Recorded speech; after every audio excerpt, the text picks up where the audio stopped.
नमस्कार विद्यार्थी मित्रांनो, ग्रोइंग स्टुडंट्स या यूट्यूब चॅनलमध्ये पुन्हा एकदा तुम्हा सर्वांचं स्वागत आहे। विद्यार्थी मित्रांनो, आदिवासी विभाग भरती 2026च्या अनुषंगाने प्रश्नपत्रिका पाहत आहोत। यापूर्वी आपण आपल्या व्हिडिओ सिरीजच्या माध्यमातून अनुसूचित जमातीवर बरेचसे व्हिडिओ पाहिलेले, त्यामधीलच हा एक व्हिडिओ आहे। परंतु याच्यापूर्वी आपण प्रत्येक राज्यामध्ये कोणकोणत्या प्रकारच्या जमाती, त्यांचं राहणीमान, त्यांचे सण उत्सव याबद्दल आपण बघितलेलं आहे। परंतु आजच्या प्रश्नपत्रिकेमध्ये आपण त्याच्यावर फक्त प्रश्न पाहणार आहोत आणि त्याचे उत्तर तुम्हाला द्यायचे। व्हिडिओ खूप महत्त्वाचा होणार आहे, तरी व्हिडिओ शेवटपर्यंत पहा। चॅनलवर पहिल्यांदाच आले असाल तर चॅनलला सबस्क्राईब करून घ्या। व्हिडिओ आवडला तर त्याला एक लाईक नक्की करा। आपल्या दोस्त मित्रांमध्ये व्हिडिओ शेअर करत चला। तर जास्त वेळ न घेता आपण व्हिडिओला सुरुवात करूया। बघा, पहिला प्रश्न काय आहे? भारत सरकार भारतीय संविधानाच्या कोणत्या कलमाअंतर्गत एखाद्या समुदायाला अनुसूचित जमाती म्हणून घोषित करते? कलम तुम्हाला विचारले जातो परीक्षेमध्ये। मग संविधानामध्ये कोणत्या कलमानुसार अनुसूचित जमाती म्हणून घोषित केलं जातं?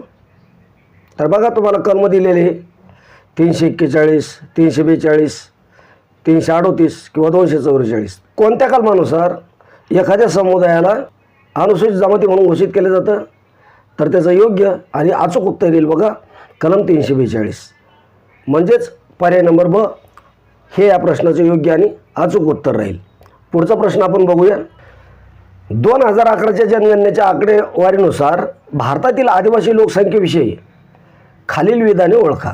2011च्या जनगणनेच्या आकडेवारीनुसार आदिवासी लोकसंख्येविषयी काही विधानं तुम्हाला खाली दिलेली आहे आणि योग्य विधान तुम्हाला ओळखायचं आहे। मग 1 आहे, 2 आहे, 3 आहे, हे तुम्हाला काय करायचं आहे?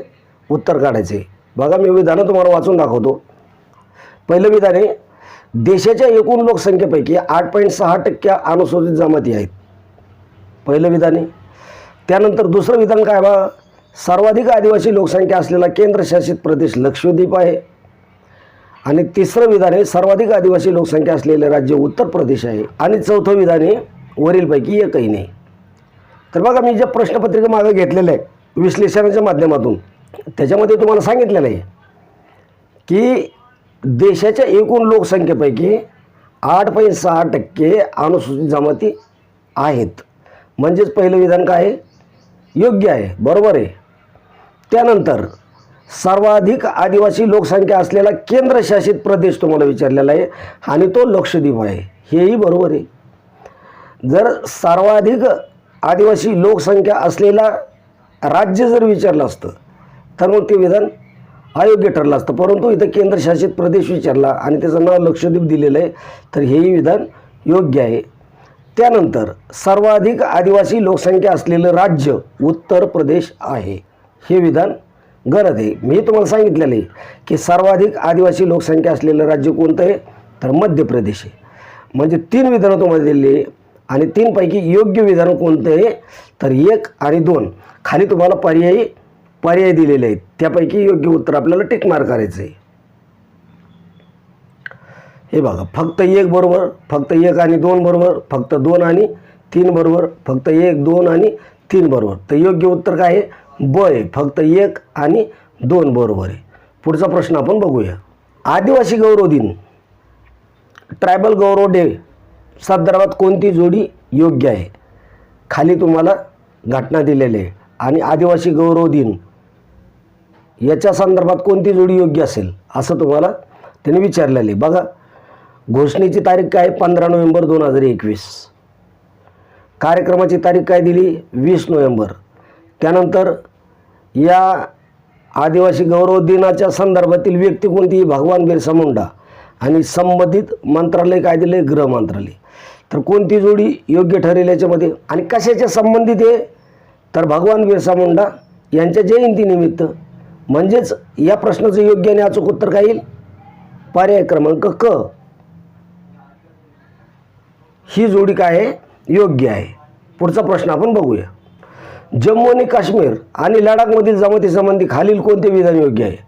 जम्मू, काश्मीर आणि लडाखमधील ज्या जमाती त्याबद्दल कोणतं विधान योग्य आहे असं तुम्हाला त्यांनी विचारलेलं. बघा, बकरवाली जी जमात आहे ही काय करते, प्रामुख्याने मेंढ्या आणि बकऱ्या पाळण्याचा व्यवसाय करते. योग्य आहे का अयोग्य आहे? योग्य आहे. त्यानंतर चांगपा जमात पहा, पश्मिना बकऱ्या पाळते आणि लडाखच्या आणि डोगरा जमात प्रामुख्याने तिच्या व्यापारी कार्यासाठी ओळखली जाते. आणि वरीलपैकी सर्व बरोबर आहे. 3 पर्याय तुम्हाला दिलेले. 3 पर्यायापैकी योग्य उत्तर तुम्हाला शोधायचं आहे. बघा, बकरवाल जमात प्रामुख्याने मेंढ्या आणि बकऱ्या पाळण्याचा व्यवसाय करते म्हणजे नंबर 1चं उत्तर योग्य आहे. त्यानंतर चांगपा जमात पश्मिना बकऱ्या पाळते आणि लडाखच्या उंच प्रदेशात राहते, हेही बरोबर आहे. आणि डोगरा जमात प्रामुख्याने तिच्या व्यापारी कार्यासाठी ओळखली जाते, हे गलत आहे. मग योग्य उत्तर काय? 1 आणि 2. तुम्हाला खाली पर्यायी उत्तर दिलेली, त्यापैकी योग्य तुम्हाला निवडायचे. हवा फक्त 1 आणि 2 बरोबर, फक्त 2 आणि 3 बरोबर, फक्त 1 आणि 3 बरोबर, वरील कोणतंही नाही. तर काय उत्तर याचं? फक्त 1 आणि 2 बरोबर आहे. पुढचा प्रश्न आपण बघूया. उत्तराखंडातील भोटिया जमातीच्या संदर्भात बुग्याल या शब्दाचा अर्थ काय आहे? मी प्रश्नपत्रिकेमध्ये तुम्हाला सांगितलेले असे प्रश्न परीक्षेमध्ये विचारले जातात. मग बुग्याल या शब्दाचा अर्थ काय होईल? बघा, पर्याय काय दिलेले? हिवाळी निवासस्थान, उंच गवताळ प्रदेश किंवा एका प्रकारचा धार्मिक उत्सव, हंगामी स्थलांतराची प्रक्रिया. काय योग्य उत्तर असेल? बुग्याल कशाला म्हणते? उंच गवताळ प्रदेश. म्हणजेच या प्रश्नाचं योग्य आणि अचूक उत्तर राहील पर्याय नंबर ब. पुढचा प्रश्न आपण बघूया. खालीलपैकी कोणती जमात बहुपतित्वाच्या प्रथेसाठी प्रसिद्ध आहे? हाही प्रश्न आपण मागच्या प्रश्नपत्रिकेमध्ये घेतलेला आहे, परंतु विश्लेषणाच्या माध्यमात घेतलेला आहे. या ठिकाणी तुम्हाला मी प्रश्न विचारत आहे. खालीलपैकी कोणती जमात बहुपतित्वाच्या प्रथेसाठी प्रसिद्ध आहे? थारू, जौनसारी, राजी का बुक्सा? कोणती जमात आहे ती की जी बहुपतित्वाच्या प्रथेसाठी प्रसिद्ध आहे? योग्य उत्तर काय आहे? पर्याय नंबर ब. जौनसारी ही जी जमात आहे ही काय आहे? बहुपतित्वाच्या प्रथेसाठी प्रसिद्ध आहे. पुढचा प्रश्न आपण बघूया. उत्तराखंडामधील कोणत्या जमातीला वनरावत किंवा गुहावासी म्हणून ओळखले जाते? कोणती जमात आहे की जी उत्तराखंडामध्ये राहते आणि तिला काय म्हटलं जातं? वनरावत किंवा गुहावासी म्हणून संबोधले जाते. बघा, भोटिया, थारू, राजी, जौनसरी. कोणती जमात आहे? तर त्याचे योग्य आणि अचूक उत्तर आहे राजी. राजी ही जी जमात आहे हिला काय? वनरावत किंवा गुहावासी म्हणून ओळखलं जातं. म्हणजेच पर्याय नंबर क हे या प्रश्नाचं योग्य आणि अचूक उत्तर आहे. पुढचा प्रश्न आपण बघूया. उत्तर प्रदेशातील जमाती आणि त्यांची वैशिष्ट्ये काय आहे याच्या जोड्या लावायच्या. बघा, थारू जमात काय करते? लोखंडी अवजारे बनवण्यात कुशल आहे. त्यानंतर आग्रिया जमात उत्तर प्रदेशातील प्रमुख जमातीपैकी एक. तुम्हाला जोड्या जुळवायच्या. त्यानंतर बैगा जमात लोह खनिजाचे उत्खनन, खाणकाम आणि बुक्सा जमात आयुर्वेदिक औषधीचे ज्ञान. 4 जमाती तुम्हाला दिलेल्या आहे आणि 4 जमातींचं योग्य कार्य काय याच्या जोड्या तुम्हाला जुळवायच्या आहे. पर्याय काय दिलेले पाहतो. तर योग्य उत्तर काय असेल याचं? या 4 पर्यायापैकी योग्य उत्तर आहे त्याचं पर्याय नंबर ए. 1चं बी, 2चं सी, 3चं डी आणि 4चं ए. पुढचा प्रश्न आपण बघूया. भिल्ल जमातीसंबंधी खालील विधानांपैकी योग्य विधान ओळखायचं आहे. 4 विधानं तुम्हाला दिलेली आणि त्यापैकी ज्या भिल्ल जमात आहे या भिल्ल जमातीसंबंधी कोणतं योग्य विधान आहे ते निवडायचं. बघा, ही भारतातील सर्वात मोठी जमात आहे, पहिलं विधान. त्यानंतर दुसरं आहे बिल्ला या शब्दाचा अर्थ धनुष्य आहे. त्यानंतर जंगल जाळून शेती करण्याच्या त्यांच्या पद्धतीला दह्या म्हणतात आणि वरीलपैकी सर्व. मग कोणतं विधान योग्य आणि कोणतं अयोग्य याच्यामध्ये अयोग्य विधाने बघा, जंगल जाळून शेती करण्याच्या त्यांच्या पद्धतीला दह्या म्हणतात. तर भिल्ल या जमातीमध्ये जंगल जाळून जी शेती केली जाते तिला काय? चिमाटा म्हटलं जातं. आणि दह्या ही कोणत्या जमातीमध्ये? गोंड जमातीमध्ये. तर बघा, योग्य विधानं ही भारतातील सर्वात मोठी जमात आहे. योग्य विधाने बिल्ला या शब्दाचा अर्थ धनुष्य आहे, हे योग्य. म्हणजेच पर्याय 1 आणि 2 हे योग्य असेल. पर्याय काय दिले पहा? पर्यायामध्ये दिले फक्त 1 आणि 2 बरोबर आहे, फक्त 2 आणि 3 बरोबर आहे, फक्त 1 आणि 3 बरोबर आहे, 1, 2 आणि 3 ही बरोबर आहे. तर योग्य उत्तर काय आहे? पर्याय नंबर अ. फक्त 1 आणि 2 बरोबर आहे. पुढचा प्रश्न आपण बघूया. गोंड जमातीबद्दल कोणते विधान असत्य आहे? गोंड जमातीबद्दल असत्य विधान तुम्हाला विचारलेलं आहे. कोणतं विधान असत्य आहे बघा. ते भारतातील दुसरी सर्वात मोठी जमात आहे. ते स्वतःला कोटूर मानतात. त्यांच्यामध्ये दुधाशिवाय लग्न करणे निषिद्ध मानले जाते. गोंड हा शब्द कोंडा टेकडी या शब्दावरून आला आहे. असत्य विधान तुम्हाला विचारलेले. काय असत्य असेल? ते भारतातील दुसरी सर्वात मोठी जमात आहे. सत्य आहे. ते स्वतःला कोटूर म्हणतात. हे सत्य आहे. गोंड हा शब्द कोंडा टेकडी या शब्दावरून आलेला आहे. हे बी सत्य, परंतु त्यांच्यामध्ये दुधाशिवाय लग्न करणे निषिद्ध मानले जाते, हे असत्य आहे. म्हणजेच पर्याय नंबर क हे या प्रश्नाचं योग्य आणि अचूक उत्तर आहे. पुढचा प्रश्न आपण बघूया.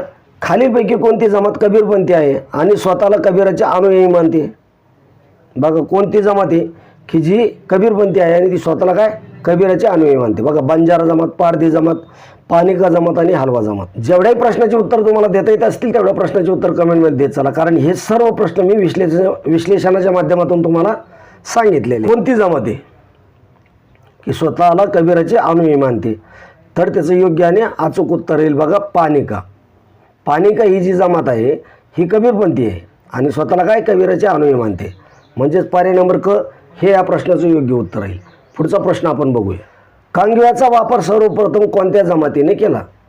सर्वांना या प्रश्नाचं उत्तर येऊन गेलं असेल, कारण सोपं आहे आणि लक्षात राहायसारखे. कांगव्याचा वापर सर्वप्रथम कोणत्या जमातीने केलेला आहे? पर्याय पहा काय दिलेले आहेत. पर्याय बघा, भिल्ल, सांथाळ, बंजारा आणि मीना.